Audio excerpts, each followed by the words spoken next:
कालजयी कहानियाँ। कालजयी कहानियाँ क्या होती हैं? कालजयी कहानियाँ वो होती हैं कि जिन्हें वक्त कभी पुरानी नहीं करता। सालों पहले लिखी गई कहानियों को जब हम आज भी पढ़ते हैं तो वो आज भी हमें बिल्कुल नई और हमारे खुद के अंदर गुजरती हुई लगती हैं। हेलो, प्रणाम, नमस्कार, आदाब। मैं वैदेही आपके लिए इसी तरह की कुछ मर्मस्पर्शी, दिल को छूने वाली, आपको शक्ति देने वाली कहानियाँ लेकर आई हूँ। मुंशी प्रेमचंद जी का नाम तो आप सभी ने सुना होगा। मुंशी प्रेमचंद जी की कहानियाँ कहने को तो काल्पनिक थी, लेकिन काल्पनिक का मतलब ये नहीं कि वो झूठी थी। वो सच्ची और हमारे खुद के लिए ऐसे लगता है कि वो हम में से ही गुजर कर चल रही हैं। ऐसी ही कहानियाँ जो आज भी जब हम पढ़ते हैं तो हमें लगती है कि वो आज के दौर के लिए ही लिखी गई है। इन्हीं कहानियों में से मैं आपके लिए आज लेकर आई हूँ बेटों वाली विधवा। सबसे पहले मैं आपको इसमें शॉर्ट में बता देती हूँ। अयोध्यानाथ जी और फूलमती बहुत ही अच्छा परिवार था इनका। इनके 4 बेटे और 1 बेटी थी। चारों बेटों की शादी हो चुकी थी और बेटी कुंवारी थी। फूलमती का ही घर में पूरा दबदबा था। चारों तरफ सुख शांति, बेटे बहुएं सब फूलमती का कहना मानने वाले, माँ बाप की इज्जत करने वाले थे। लेकिन वक्त ने पलटा खाया और अयोध्यानाथ जी का देहांत हो गया। और अयोध्यानाथ जी के देहांत के तुरंत बाद फूलमती को किस तरह से घर वालों की, बेटे बहुओं की तरफ से तिरस्कार मिला और धीरे धीरे उसको दरकिनार कर दिया गया। और आखिर में फूलमती की किस तरह से मृत्यु हुई तो वो अचानक पैर फिसलने से। लेकिन किन हालातों में क्या कुछ सहकर फूलमती का अंत हुआ, यही कहानी को लेकर मैं आपके लिए आई हूँ। आपसे गुजारिश है कि आप इस कहानी को शुरू से आखिर तक ज़रूर देखिएगा। तो चलिए हम पढ़ते हैं। इसका 2 महीने गुजर गए हैं। रात का समय है। चारों भाई दिन के काम से छुट्टी पाकर कमरे में बैठे गपशप कर रहे हैं। बड़ी बहू भी षड्यंत्र में शरीक है। कुमुद के विवाह का प्रश्न छिड़ा हुआ है। कामतानाथ ने मसनद पर टेक लगाते हुए कहा, दादा की बात दादा के साथ गई। पंडित विद्वान भी हैं और कुलीन भी होंगे, लेकिन जो आदमी अपनी विद्या और कुलीनता को रुपयों में बेचे वह नीच है। ऐसे नीच के लड़के से हम कुमुद का विवाह सेंत में भी न करेंगे। 5,000 तो दूर की बात है। उसे बताओ दत्ता और किसी दूसरे वर की तलाश करो। हमारे पास कुल 20,000 ही तो हैं। एक के हिस्से में 5-5 हज़ार आते हैं। 5,000 दहेज में दे दें और 5,000 नेग न्यौछावर बाजे गाजे में उड़ा दें तो फिर हमारी बदिया ही बैठ जाएगी।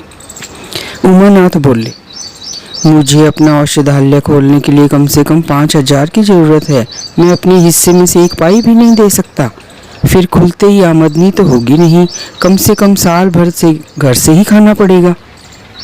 दयानाथ एक समाचार पत्र देख रहे थे।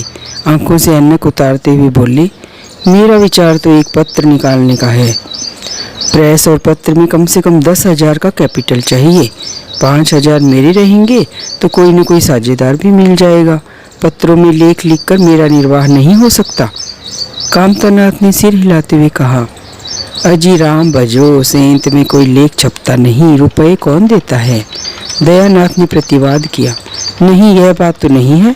मैं तो कहीं भी बिना पेशगी पुरस्कार लिए नहीं लिखता। कामतानी जैसे अपने शब्द वापस लिए, तुम्हारी बात मैं नहीं कहता भाई। तुम तो थोड़ा बहुत मार लेते हो, लेकिन सबको तो नहीं मिलता। बड़ी बहू ने श्रद्धा भाव से कहा, कन्या भाग्यवान हो तो दरिद्र घर में भी सुखी रह सकती है, अभागी हो तो राजा के घर में भी रोएगी। यह सब नसीबों का खेल है।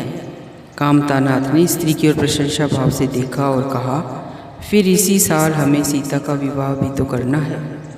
सीतानाथ सबसे छोटा था। सिर झुकाए भाइयों की स्वार्थ भरी बातें सुनकर कुछ कहने के लिए उतावला हो रहा था। अपना नाम सुनते ही बोला, मेरे विवाह की आप लोग चिंता ना करें। मैं जब तक किसी धंधे में ना लग जाऊंगा विवाह का नाम भी न लूँगा। और सच पूछिए तो मैं विवाह करना भी नहीं चाहता। देश को इस समय बालकों की ज़रूरत नहीं, काम करने वालों की ज़रूरत है। मेरे हिस्से के रुपए आप कुमुद के विवाह में खर्च कर दें। सारी बातें तय हो जाने के बाद यह उचित नहीं है कि पंडित मुरारी लाल से संबंध तोड़ लिया जाए। उमा ने तीव्र स्वर में कहा, 10,000 कहाँ से आएंगे? सीता ने डरते हुए कहा, मैं तो अपने हिस्से के रुपए देने को कहता हूँ, और शेष? मुरारी लाल से कहा जाए कि दहेज में कुछ कमी कर दे। वे इतने स्वार्थांध नहीं हैं कि इस अवसर पर कुछ बल खाने को तैयार न हो जाएं। अगर वह 3,000 में संतुष्ट हो जाएं तो 5,000 में विवाह हो सकता है। उमा ने कामतानाथ से कहा, सुनते हैं भाई इसकी बातें।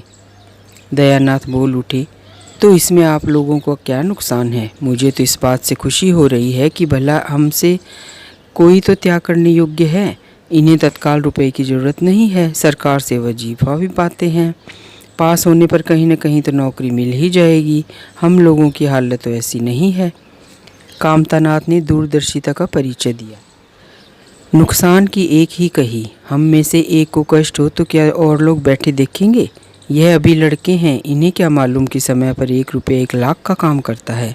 कौन जानता है कल इन्हें विलायत जाकर पढ़ने के लिए सरकारी वजीफा मिल जाए या सिविल सर्विस में आ जाएं। उस वक्त सफ़र की तैयारियों में 4-5 हज़ार लग जाएंगे। तब किसके सामने हाथ फैलाते फिरेंगे? मैं यह नहीं चाहता कि दहेज के पीछे इनकी ज़िंदगी नष्ट हो जाए। इस तर्क ने सीतानाथ को भी तोड़ दिया। सकुचाता हुआ बोला, हाँ, यदि ऐसा हुआ तो बेशक मुझे भी रुपयों की ज़रूरत होगी। क्या ऐसा होना असंभव है? असंभव तो मैं नहीं समझता, लेकिन कठिन अवश्य है। वजीफ़े उन्हें मिलते हैं जिन्हें सिफारिशें मिलती हैं। मुझे कौन पूछता है? कभी कभी सिफारिशें धरी रह जाती हैं और बिना सिफारिश वाले बाजी मार ले जाते हैं। तो आप जैसा उचित समझे। मुझे जहाँ तक मंजूर है कि चाहे मैं विलायत ना जाऊँ, पर कुमुद अच्छे घर जाए।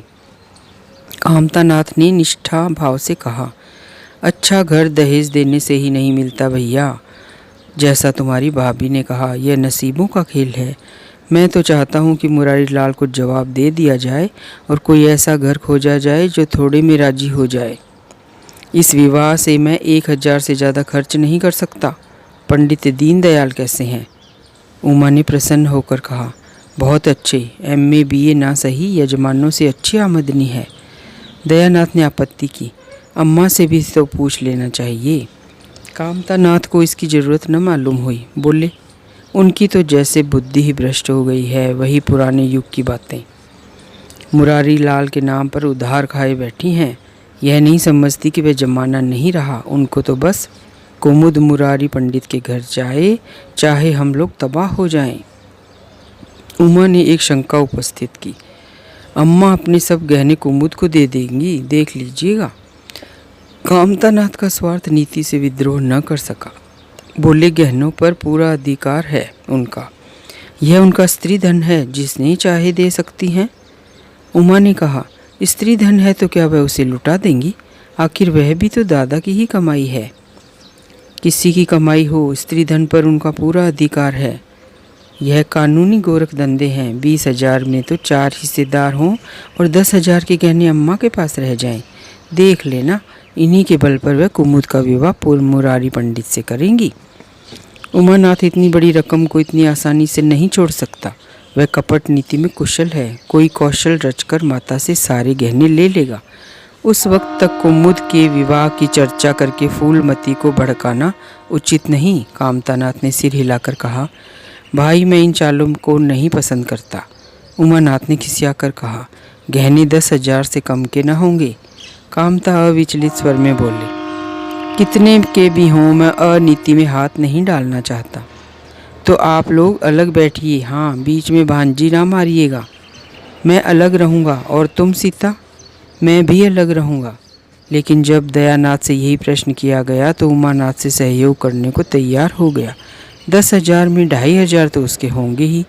इतनी बड़ी रकम के लिए यदि कुछ कौशल भी करना पड़े तो क्षम्य है। फूलमती रात को भोजन करके लेटी थी। उमा और दया उसके पास जाकर बैठ गए। दोनों ऐसा मुंह बनाए हुए थे मानो कोई भारी विपत्ति आ पड़ी हो।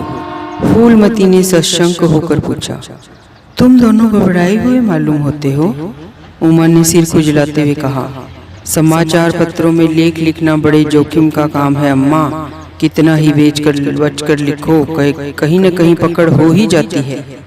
दयानाथ ने एक लेख लिखा था, उस पर 5,000 की जमानत मांगी गई है। अगर कल तक जमा न कर दी गई तो गिरफ्तार हो जाएंगे और 10 साल की सजा ठुक जाएगी। फूलमती ने सिर पीट कर कहा, ऐसी बातें क्यों लिखते हो बेटा, जानते नहीं हो आजकल हमारे अदिन आए हुए हैं, जमानत किसी तरह टल नहीं सकती। दयानाथ ने अपराधी भाव से उत्तर दिया, मैंने तो अम्मा ऐसी कोई बात नहीं लिखी थी, लेकिन किस्मत को क्या करूं, हाकिम जिला इतना कड़ा है कि जरा भी रियायत नहीं करता। मैंने जितनी दौड़ धूप हो सकती थी वह सब कर ली। तो तुमने कामता से रुपए का प्रबंध करने को नहीं कहा? उमा ने मुंह बनाया। उनका स्वभाव तो तुम जानती हो अम्मा, उन्हें रुपए प्राणों से भी प्यारे हैं। इन्हें चाहे काला पानी हो जाए वह एक पाई न देंगे। उमा ने दयानाथ ने इसका समर्थन किया। मैंने तो उससे इसका जिक्र भी नहीं किया। फूलमती ने चारपाई से उठते हुए कहा, चलो मैं कहती हूँ, देगा कैसे नहीं, रुपए इसी दिन के लिए होते हैं कि गाड़ कर रखने के लिए। उमानाथ ने माता को रोककर कहा, नहीं अम्मा, उनसे कुछ न कहो, रुपए तो न देंगे, उल्टे और हाय हाय मचाएंगे। उनको अपनी नौकरी की खैरियत मनानी है, इन्हें घर में रहने भी न देंगे। अफसरों में जाकर खबर दे तो आश्चर्य नहीं। फूलमती ने लाचार होकर कहा, तो फिर जमानत का क्या प्रबंध करोगे? मेरे पास तो कुछ है नहीं। हाँ, मेरे गहने हैं, इन्हें ले जाओ, कहीं गिरो रख कर जमानत दे दो, और आज से कान पकड़ो कि किसी पत्र में एक भी शब्द न लिखोगे। दयानाथ कानों पर हाथ रखकर बोला, यह तो नहीं हो सकता अम्मा कि तुम्हारे जेवर लेकर मैं अपनी जान बचाऊं। 10 साल की कैद ही तो होगी, झेल लूंगा, यहीं बैठा बैठा भी क्या कर रहा हूँ। फूलमती छाती पीटते हुए बोली, कैसी बातें मुंह से निकालते हो बेटा, मेरे जीते जी तुम्हें कौन गिरफ्तार कर सकता है? उसका मुंह जुलस लूंगी। गहने इसी दिन के लिए हैं या किसी और दिन के लिए? जब तुम ही न रहोगे तो गहने लेकर क्या आग में झोंकूंगी? उसने पिटारी लाकर सामने रख दी। दया ने उमा की ओर जैसे फरियाद की आंखों से देखा और बोला, आपकी क्या राय है भाई साहब? इसी मारे मैं कहता था, अम्मा को बताने की जरूरत नहीं है, जेल ही तो हो जाती और क्या। उमा ने जैसे सिफारिश करते हुए कहा, यह कैसे हो सकता था कि इतनी बड़ी वारदात हो जाती और अम्मा को खबर तक न होती? मुझसे नहीं हो सकता था कि सुनकर पेट में डाल लेता, मगर अब करना क्या चाहिए यह मैं निर्णय नहीं कर पा रहा। न तो यही अच्छा लगता है कि तुम जेल जाओ, और ना यही अच्छा लगता है कि माँ के गहने गिरो रहे। फूलमती ने व्यथित कंठ से पूछा, क्या तुम समझते हो मुझे गहने तुमसे ज्यादा प्यारे हैं? मैं तो प्राण तक तुम्हारे ऊपर न्यौछावर कर दूं, गहनों की तो बिसात ही क्या है। दया ने दृढ़ता से कहा, अम्मा तुम्हारे गहने तो न लूंगा, चाहे मुझ पर कुछ ही क्यों ना पड़े। जब आज तक तुम्हारी को सेवा न कर सका तो किस मुंह से तुम्हारे गहने उठा ले जाऊं? मुझ जैसे कपूत को तो तुम्हारी कोख से जन्म ही न लेना चाहिए था, सदा तुम्हें कष्ट देता रहा। फूलमती ने भी उतनी ही दृढ़ता से कहा, अगर यूं न लोगे तो मैं खुद जाकर इन्हें गिरोह रख दूंगी और खुद हाकिम जिला के पास जाकर जमानत जमा करा आऊंगी। अगर इच्छा हो तो यह परीक्षा भी ले लो। आंखें बंद हो जाने के बाद क्या होगा भगवान जाने, लेकिन जब तक जीती हूँ तुम्हारी और कोई तिरछी आंखों से नहीं देख सकता। उमानाथ ने मानो माता पर एहसान रखकर कहा, अब तो तुम्हारे लिए कोई रास्ता नहीं रहा दयानाथ, क्या हरज है, ले लो, मगर याद रखो जो ही हाथ में रुपए आ जाएं गहने छुड़ाने पड़ेंगे। सच कहते हैं मातृत्व दीर्घ तपस्या है, माता के सिवा इतना स्नेह और कौन कर सकता है। हम बड़े अभागी हैं कि माता के प्रति जितनी श्रद्धा रखनी चाहिए थी उतना शतांश भी नहीं रखते। दोनों ने जैसे बड़े धर्म संकट में पड़कर गहनों की पिटारी संभाली और चलते बने। माता वात्सल्य भरी आंखों से उनकी ओर देख रही थी और उसकी संपूर्ण आत्मा का आशीर्वाद जैसे उन्हें अपनी गोद में समेट लेने को व्याकुल हो रहा था। आज कई महीने के बाद उसके भग्न मात्र हृदय को अपना सर्वस्व अर्पण करके जैसे आनंद की विभूति मिली। उसकी स्वामिनी कल्पना इसी त्याग के लिए, इसी आत्मसमर्पण के लिए जैसे कोई मार्ग ढूंढती रहती थी। अधिकार या लोभ या ममता की वहां गंध तक न थी। त्याग ही उसका आनंद और त्याग ही उसका अधिकार है। आज अपना खोया हुआ अधिकार पाकर अपनी सिरजी हुई प्रतिमा पर अपने प्राणों की भेंट करके वह निहाल हो गई।